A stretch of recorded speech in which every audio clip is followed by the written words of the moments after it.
Good morning, and those were excerpts of speeches by the 7 presidential candidates during the signing and the pledge to peace for the general elections. But would their pledge be enough to sway the doubts about a free, fair, credible elections? And did a special voting exercise held on Thursday yesterday serve as a test to what to expect on December 7? Welcome to the Election Command Center this morning. We will dedicate the next hour to taking a look at what happened yesterday, the fallout, the EC's attempt at organizing another special or early voting on Sunday. What does it mean? Does it contravene any regulations? Now, if it is, what exactly should we do?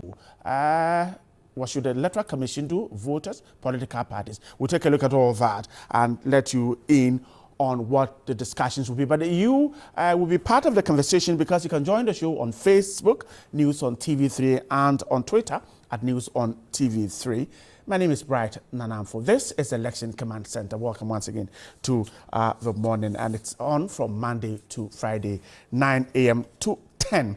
My guest this morning, I have in the studio a journalist and a writer, and she will help us to understand what went on. Perhaps she has some few concerns to share. Good morning, Nana Ofori. Good morning, Nana Ofori Atta. Okay. There's a hyphen. Oh, there's a hyphen in there. And thanks so much for joining us. Thank you. Hope you're doing good. I'm doing very well. I'm excited to take part in this program. Thank you. We're excited to have you in our studios too. Welcome once again. And then I have a local a governance expert and a political economist, Dr. Eric Odro-Osai. Good morning, though. Good morning, Hope you're doing good too. Very good. Great. And you saw what happened yesterday? I saw that. Okay. Right. You didn't vote because you're not a special voter. You vote next week, Wednesday. Welcome to the studios, lady and gentlemen. Now, let's start from here. A quick look at the processes to yesterday. What happened? AC's preparation, political parties, the conduct of the voters at rallies, and yesterday's special voting. Dr. Drosa, let me start with you. Are we perhaps on the course of putting up a credible, free, fair elections? Definitely, I would say yes, we are on course, except that election is a learning curve. And as and when we progress, we perfect the system. Let me say that we took a lot of things for granted, especially the Electoral Commission. They thought that all was going to go on well without doing a double check or quality assuring the process from the other side, especially on the part of the voters, those who are supposed to do their special voting. And because of that, we saw a lot of things happening yesterday that nearly or almost marred the beauty of the elections. But thankfully, they've come up with a solution to ensure that they are able to resolve all the issues by Sunday. I think it's better it happened that way yesterday, so we'll be able to learn going forward. So we'll be able to perfect the system. So we'll be able to ensure that come on the 7th December, we're going to have a very good elections. My challenge with all of that is that the EC should always be forward-looking. The EC should always ensure that as and when issues crops up, they shouldn't approach it in a panic reaction manner. They should always have a plan B to be able to resolve it.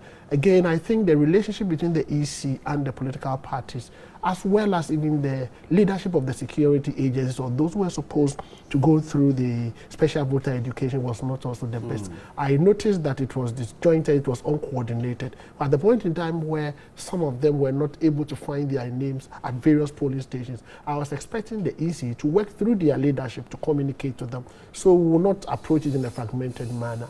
That bit was a little bit loose. And then again, with the political parties, you hear most of the MPs saying that, well, they are polling agents, there are problems in their stations and all of that. I think that should not be the case. The EC should deal with institutions. The EC should deal with the leadership of various institutions, so they will not have a lot of work to do. Once they communicate once, it trickles down to the others, and that can resolve the issue. So I think we should learn from it and then make sure that we are able to perfect the system in December, on December 7th. So we have a cleaner one in 2020. Madam Nana Ofori Atta, did you, were you impressed about the build-up to yesterday, campaigning, AC's work, the work of political parties, voter education and all that? No.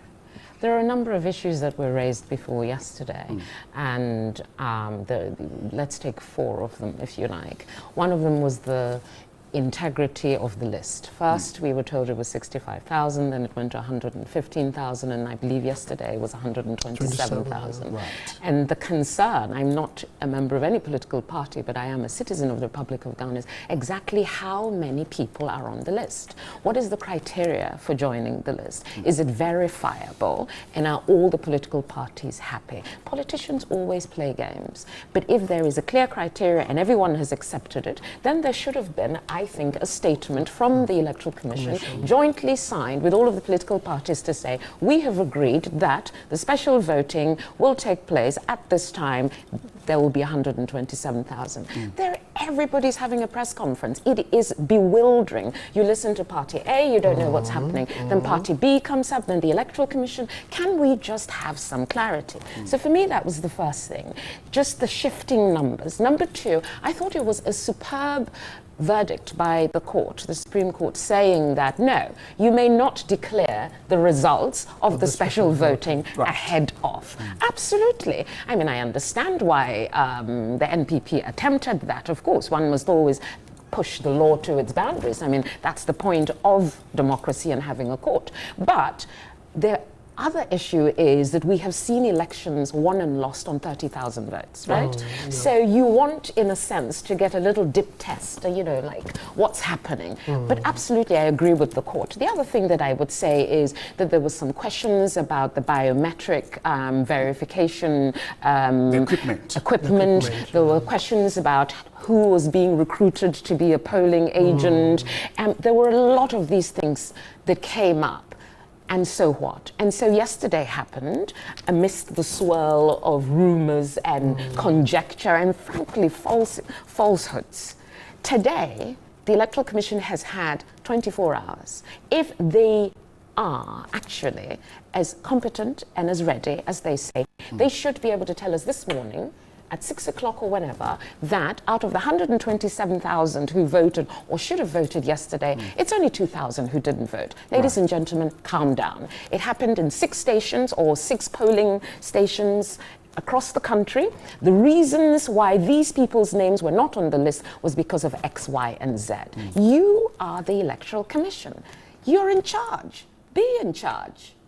When you leave things unsaid, I mean, I've seen the position that was put out yesterday. Very nice piece. By the Electoral Commission. All of that. And they've mentioned 8 specific things that they have put in place together with the political parties to enhance the integrity of December 7th.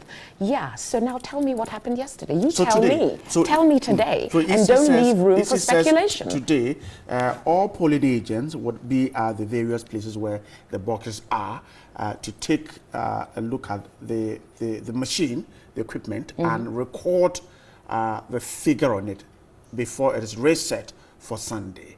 That is one of the ways that's wonderful. You are prescribing medication. I am asking you what went wrong yesterday. That's my point. Okay. If you establish that, then maybe this is not the only thing we need to right size. Because if we don't get it right on Sunday and you don't get it right on Wednesday, who needs that? Who needs that?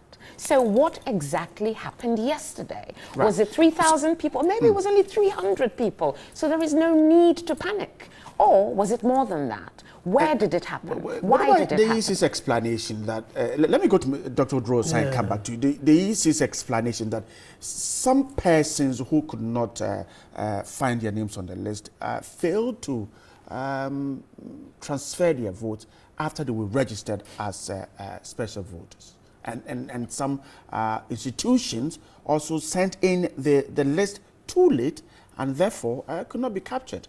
Question, Dennis, what are the regulations, what are the guidelines guiding the elections?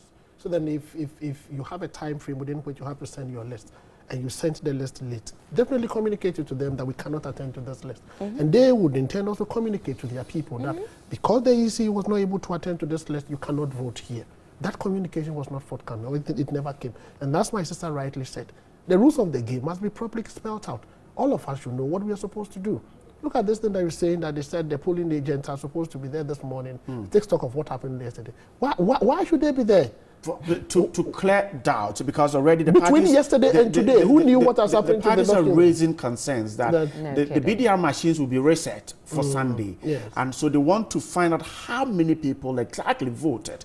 And so come there, we'll show you the equipment, you record the number of it on every polling station, then we can reset the equipment for Sunday. They should have, the EC should have done all of this things by now. They should have done these things by now and put up a press release on that, indicating how many people were able to vote yesterday, how many people are left to be voted, to go and then vote, and all of that. You don't wait and invite polling agents to come and do that. When it happens like that, it is not a transparency we're talking about. It is, in my view, it is not a transparent. It tells me that you have given up, as if you cannot do your work. Dr. Drosa, we're going to reset the machine for Sunday. That's right.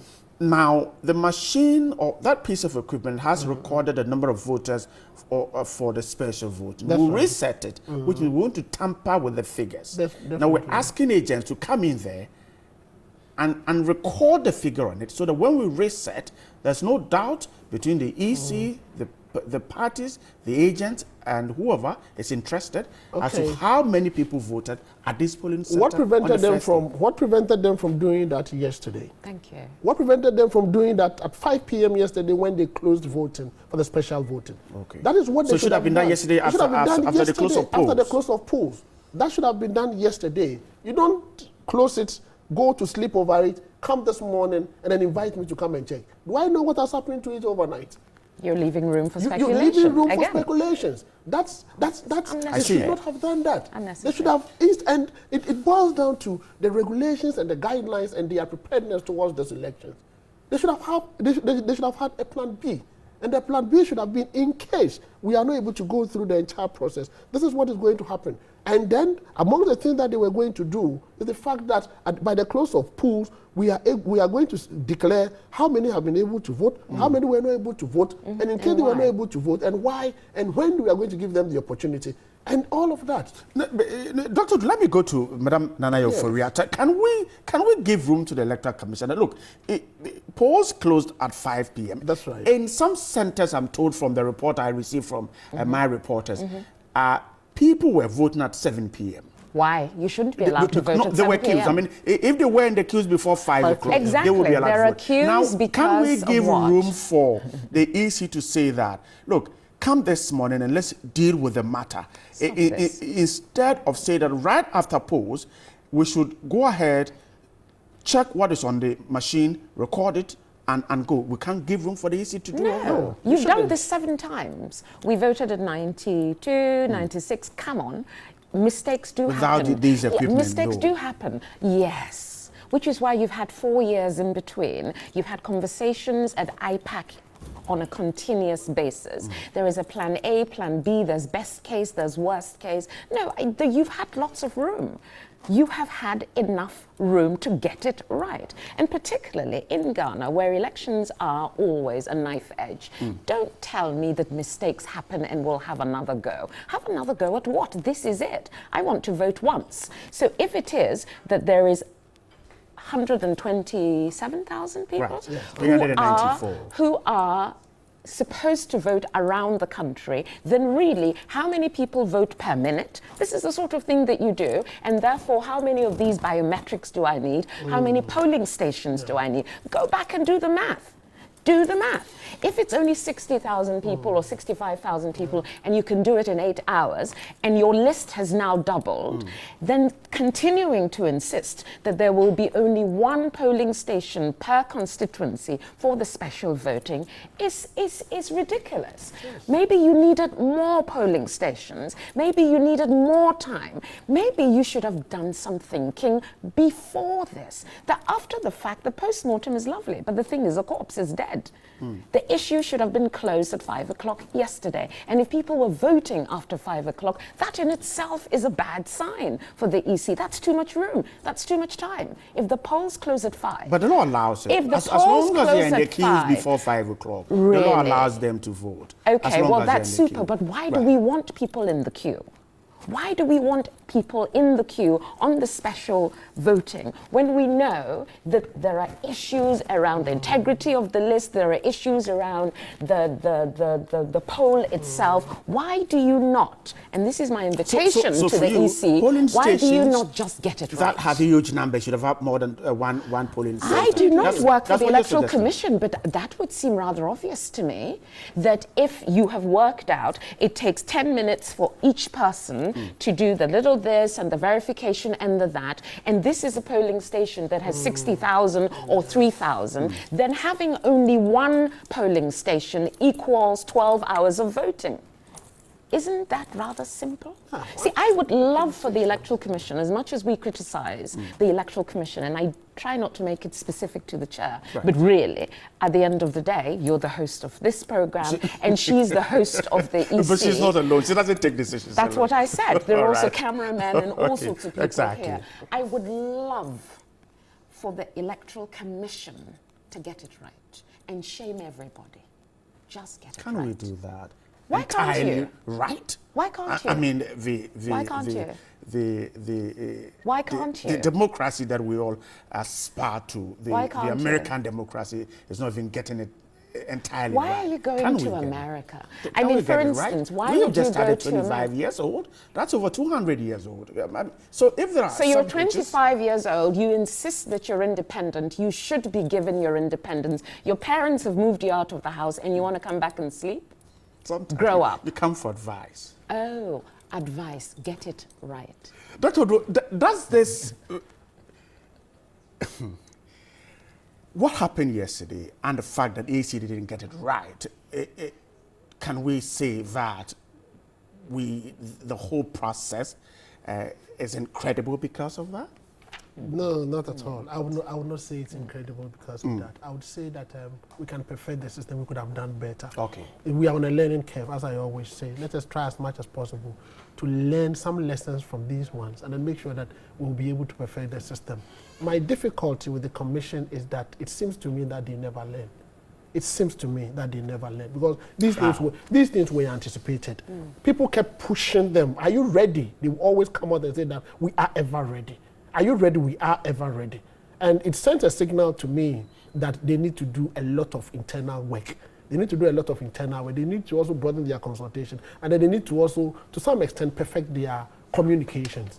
Because with all of the things that happened, we'll go on Sunday, and if you are not very careful, people may not have the opportunity of voting. And have they thought about what is going to happen? What is another plan C that they're going to have in case on Sunday we're not able to get a lot of people voting? And these are security agencies and people who will be performing special duties on the day of elections. Some of them would have to travel. If they are not able to vote, what happens? Again, there are repercussions and implications for CI 94.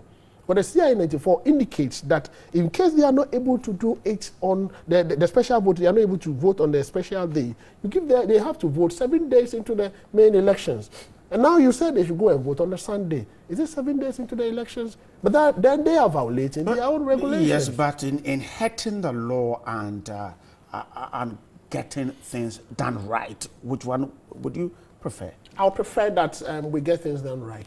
I'll prefer we get things done right. And they may want to head the law. But they have not also come back but to the Constitution, which the the CI 94 is there, Yes. which is the law regulating our elections. Regulating But this it is not particular bigger than the election. Constitution that says that every person must be allowed to vote. I If you're under agree. the CI 94, 7 days to the voting day, Yes. you're not allowed to do anything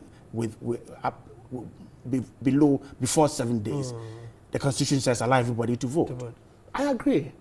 And as a So we lawyer, can head the law and get Yes. the bigger rule or the bigger law I agree with you. adhered to. As a lawyer, I'll be the first person to insist on allowing people's rights to be, people to exercise their rights. But then what I'm saying is that perfect your system. Make sure you go by the rules you have evolved yourself, and then make sure that you will not be the first to violate your own rules. When it happens like that, you lose credibility, and you find it very difficult to enforcing the rules against people who violate them.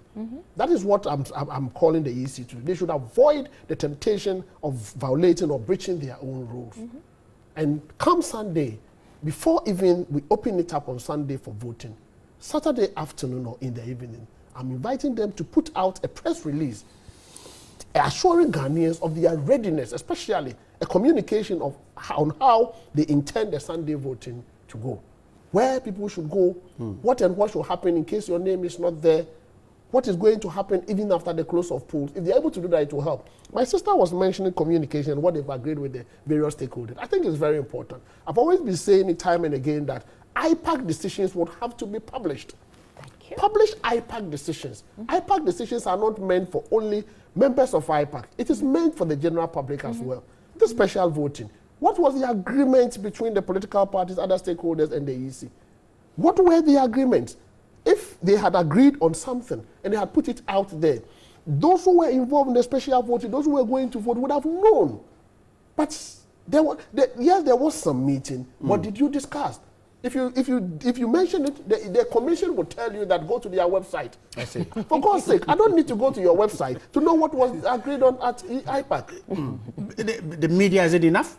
Publishing what happens at IPAC meeting? No, the media, the media. You're talking about an official publication official from publication the Electoral of Commission. the IPAC, decisions agreed upon at IPAC, signed by the parties and the Electoral Commission. I was just going to add that it's not enough for the Electoral It is not Commission enough. alone to be the one issuing statements, or for the not. parties, as they variously do, to hold their press conferences. What we should be getting is that we went to a meeting today. I don't need to know every single detail. We have all agreed that these are the following: A, B, C. Therefore, if Party A or somebody on a platform like this representing Party A says, we never knew anything about it, this is completely wrong, you, media person, me, person sitting at home, says no. It is clear. You all went and you all signed the communique. I mean, yesterday, for instance, at this peace award or accord that was signed, they set out specifically 8 measures that are supposed to enhance the integrity of the December 7th election. It was set out, and it's all very clear. Some of them include the color of the ink, the indelible ink that is going to be used will be different from the one on the thumbprint pad. That some of that there will be gloves used, that you have to hold out the ballot paper so that everybody sees. These are things that have been jointly agreed. So every meeting that you have that has bearing on my rights, my safety, and the integrity of the poll should not be left alone to IPAC. Again, there are some conversations that will take place that obviously will not be shared, but the sum of the discussion should be made public and signed up to jointly. If you had done that, perhaps we wouldn't have needed that peace signing yesterday. I see. What is it? If you had done that over the last 4 years, when issues have been raised and resolved them step by step, I don't understand why for an election I need a peace council and I need everybody signing up to say that we're going to follow the rules. Of course you're going to follow the rules. We all agree on the rules, don't we? I see.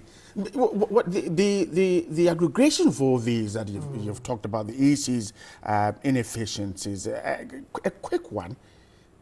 What do you think is the impact on the whole process? Oh, I would not. You wouldn't say that? I wouldn't. I refuse to agree at this point that the December 7th elections are doomed and it's all going to be hellish. I refuse to say that. Right. What I see, which is absolutely frustrating, totally unnecessary, distracting and destructive, is continuing to say we made a mistake, we'll sort it out later. As you said, it's a learning curve. How many times do you have to learn? Do you know there are different ways of addressing learning? There are people with learning disabilities, and it is recognized, and you are encouraged and supported. What is it that the Electoral Commission needs from you and I, from government, from political parties, in order for it to get it right? And when you have to apologize, you start with, I'm sorry. So that's what I think we should receive. I am sorry that in spite of all of the obvious things that were pointed out over the last how many months, and the attitude of I've seen it, I've done it, I like it, you know, get on with it, that in spite of our best efforts, yesterday the polling at the special elections didn't go well. But, ladies and gentlemen, it was only 3,000 people out of the 127. We identified the polling stations or the issues. We are addressing it on Sunday. The additional cost to the country, you are not touching that. The additional cost to the country of having to go back and vote, the inconvenience, the productivity is this. Therefore, we, the Electoral Commission, pledge that by 5 p.m. on Sunday, these 2,000 or 3,000 will be dealt with. Bam. Just do it and let's move on. 127,394. Dr. Rosa, some already beginning to do the computation. 127,000 plus. There were challenges. 15 million plus. Then it should suggest that we're going to run into a complete hitch. But would you also say same? Not at all. I think that the lessons have been learned. I want to believe. Are the two processes same or similar? No, they may Special not be, voting, they may not be the general election. No, they may not be similar. Though this one is 127,394. Because of the special nature and because of the issues of transfers, I'm sure that is why we are seeing what we're seeing. Right. When it comes to December 7th, I'm very positive that though we may not see it coming out perfectly, we may see some skirmishes, but I think it will be better than this. Nana Yofuriata, so a quick one. The two processes, they are not the same, similar? Are we likely to see they're related. It's not one or the other either. They are related. 127 say that it will happen? Oh, please, you have no excuse. having blotted your copybook on 127, no, absolutely not. And that's the whole point. It is unnecessary. I mean, the systems are different. No, the systems are not that different. The name, yeah, this is a general roster. The general roster. Hang on, it is a bigger database that the Electoral Commission will have to work with. It is a larger amount of people. So it is not one or the other. I say they are related, which is why my point is what went wrong for this one? Absolutely right-size it. Let me see that you acknowledge that it went wrong, that you have right-sized it, and let's go. All right. Elections are one day. Let's go. Daniel Furiata is a journalist and writer, and Dr. Eric Odrosa is a governance expert and a political economist. I'm expecting very soon Mr. Albert Kofi to join us, the national coordinator of the Coalition of Domestic Election Observers, to complete a discussion this morning. And the fact that some of the comments are quite biting as far as the EC's job is concerned. And Daniel Furiata, do you share some of the comments? One said that perhaps the EC is likely to plunge the country into chaos. That's too hard. I'm sure. I refuse to be plunged anywhere, and I refuse for the If you're pushed, you won't go. No, I will, no. Listen, nobody's going anywhere. We're all going to sort this out. And I think that the comments are a sign of the great frustration, and is also a sign that the Electoral Commission is important. If you were not important, we wouldn't be talking about you. So let's start from there. The Electoral Commission, like all of the institutions that control and impact our lives, are important. But for now, let's just focus on the Electoral Commission. So it's important. Because you're so important, because this is so important, we are making a decision on December 7th to decide which way our lives will go. That is exactly why you, more than anybody else, should get it right. I think that also the commentary is of course, we can be rather emotional, and why not? And it's good that we express it, but it is better that the Electoral Commission addresses issues. The silence, the half information that comes out, channeled through IPAC, channeled through, I don't want a peace pact signed. It is not necessary to sign a peace pact. I want you to do the right thing and do it at the right time and tell me it has been done. I may not like it, but it should be clear to me what happened yesterday. It's been 24 hours, madam. EC. You started yesterday as the special voting was going on. You were reporting it. Other stations were reporting it. Surely the electoral officers who were also at the 275 polling stations were also reporting it. When they went back to the EC yesterday, and they should have all gone back to hand in their notes or give the observations, you stay up all night, Madam EC Chairman, with the entire group of people, and you tell me this morning, before this commentary comes out, we've got it. We are in charge. I want you to be in charge. You won't give them no. I want you to be in charge. They've been working and waiting to get the pieces put together. What are you waiting for? Because this morning, what are you waiting for? More of these comments? You're meeting the party agents. Do it yesterday. Yesterday, because this was so important to the party agents. This was so important to the Electoral Commission. This was so important to the people of Ghana that you should have. When you have a job to do, you don't walk off the job because, well, you know, union rules. It's 5 p.m. I've got to go home now. If people are in the queue before 5, they're allowed to vote even till 7. If you have a problem that is rolling around the country all day, you don't go home, my dear. You stay and you tell me we shouldn't have gone to bed with uncertainty of how big is the problem. Some of these comments may not come if we actually know that it is not such a big problem. It is because you're not telling me, and you're telling me to wait. Wait for what? Grateful. Dr. Dross, I'll come to you in a minute, but let me, we couldn't get Mr. Ahin to join us in the studios. He's on the phone lines this morning. He's a national coordinator of the Coalition of Domestic Election Observers, CODEO.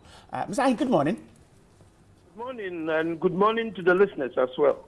We're grateful for your time on our phone lines, but let's start. Your first initial reaction to what happened yesterday. Most of the people who turned out, that's the information we're getting, most of them could not find their names on the list of the special voter at the various polling stations. Yes, that was very unfortunate. In fact, yesterday, in a couple of stations, I made mention of the fact that this whole thing should have started when they were doing the transfer of vote. The planning or the collaboration between the EC and the police ought to have started 42 days to the time the election, you know, when they were supposed to be doing the transfer. You see, you cannot ask somebody from maybe Tamale to come to Accra to cast a ballot because he's going to do special voting when the person's name is not on the voter list. So the police in the first place should have taken time to find out whether all the policemen who were supposed to be doing this kind of job have their transfers made. You see, you set aside a day for all of them to make sure the necessary transfers are made. Imagine you sending somebody from Tema to maybe Kofoldia to act on the election day, to supervise as a security person on the election day. And the person hasn't got the transfer made. So in the first place, those guys who were supposed to be traveling outside to supervise or to do this security work ought to have given the consistencies where they registered to the police. The whole exercise is that you are going to move away from Tema to Kofoldia. So you are going to vote in Tema, and then after that, you can have time to go to Kofoldia to do the work. So this was the premise. So I sometimes wonder why people go to the centers and they say their names are not there. Because you are supposed to vote at your constituency so that you have time to go to the next place to work. And so for all the EC staff, for the media and everybody. So we find it very difficult to understand why this collaboration was not properly done, so that you move, you go to your area, and how come your name is not there? Because if your name is not there, then why did you register? And I repeat, the whole exercise is that you are in a particular constituency. You are moving away to work in another constituency. So you need to vote in that particular constituency where you registered in order to enable you go somewhere. So how come their names were not in the register? It means this collaboration between the EC and the Electoral Commission, and the police was not done properly. I see. Can we say that the EC is to be blamed for this? Yes, of course, they are the ones to give the guidelines. The police, of course, this has been going on for quite some time now. It's not the first time that people are voting by way of this special thing that we've attached to it. You see, the police are aware of whatever goes on. I remember those days when we were there, we would definitely ask them to, we set aside a week or something. Go ahead and transfer the votes, especially when it is time to do the transfers. If you're going to send somebody outside to go and work, then of course, you need to get the numbers and everything so that you submit it. You are in Tema, you're going to vote in Tema because on the day of the election, you'll be sent to Accra. So these things will all have to be done. The police will have to do the list, give it to the EC. You see, the police will have to be very, very, precise, and to actually show Electoral Commission what they want, and then the Commission will just do it for them. If it is transfer, you tell the Commission, they will do it for you. If it's the fact that you want certain people to remain in their main constituency where they registered, you will state it. You see, so merely submitting the list without giving the details as to who is going where, who is staying where, makes it difficult for the EC also to ascertain and maybe be able to help. Okay, right. So from what you just told us, then we can't blame the Electoral Commission for what has happened? That is why I'm saying that there ought to be a collaboration between the two. You see, you are sending a list to the EC. I'm sending a list of 2,000, and it's a very big movement of people. And, like I said earlier on, the main theme or the rationale behind it is that I, Kofi Ahin, will be moving to Kofodia to do election duty. So I'm voting in Accra as I'm staying here right now so that I can have time to do the work. So if I'm moving, then there shouldn't be a problem on the day of the special voting. On the other hand, if you are moving certain people from their various locations, you see, to different places, and there's this kind of, the fact that maybe some people have been on transfers. A soldier or a policeman may have been on transfer. And he needs, for example, to take advantage of the transfer that the Electoral Commission sets in motion. I may have been transferred from Accra to Tamale. I'm in Tamale, and I'll be doing this election work. So it means that where I registered is Accra, I need to transfer my vote to Accra, and then I'll be able to exercise my franchise when the day comes. You see?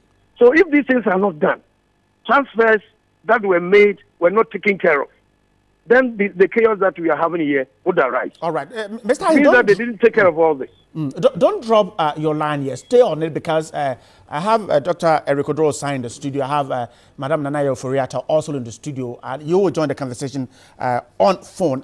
From what he just told us, can we then say that it is entirely not an AC problem? Hang on, of course it is. But you're in charge of establishing an electoral roll and processes that are clear, that are consistent with the law, that are clearly communicated to everybody. There are a number of other actors with whom you must cooperate and you must instruct as well. So the instructions didn't go well? Well, you tell me. That's why we're sitting here speculating. That it is precisely because of the lack of communication that we're speculating under the guise of analysis. This is speculation. The voter doesn't share blame at all? Hang on. If it is that all of the names that should be on the list for the special voting should be submitted verified 42 days before, and it is that the police or any other agency that is supposed to have done the right thing at the right time has not, and they bring in the list 24 hours before. Madame EC Chair, press conference, dear Ghanaians, we told the police, the fire service, whoever it is, they were supposed to do it 42 days before. They haven't done it. Therefore, automatically, either they can't vote or we're going to have to extend. Communicate. Do not continue this mission creep where we're moving things along. You are in charge. This is why you're important. You're in charge. You establish the ground rules. You police the rules and you communicate to me so that perhaps it's not your fault this morning and we ought to be looking at somebody else. But you are saying nothing. So then it's your fault. Dr. Osai, so it entirely is an easy thing. That's what we should agree. But I also think that the voter, because some others who had, who were to be, or who got registered as special voters, did transfer their vote. Whose responsibility is it to run and ensure that we have a successful election? The Electoral Commission. The Electoral Commission, right. Of course. But if I ask you to send me a list and ask your people to transfer their votes, and you send a list and you don't ask them to, you fail to ask them. So communicate back to them. How would the EC know that these police officers were told to transfer their votes by the officials and they haven't done them? So disassociate yourself from it. All right. Indicate clearly that I gave enough notice.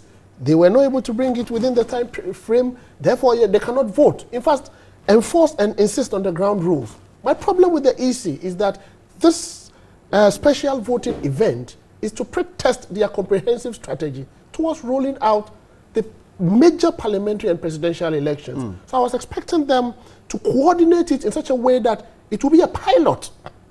But in my personal view and the way things have gone suggested that they haven't coordinated it well. Let's do on this. Look at the exhibition process, where for 3 weeks, okay, registers are exhibited, Ghanaians are to go and check data and correct them, and yet at the end of it all, we have just about 40% turnout.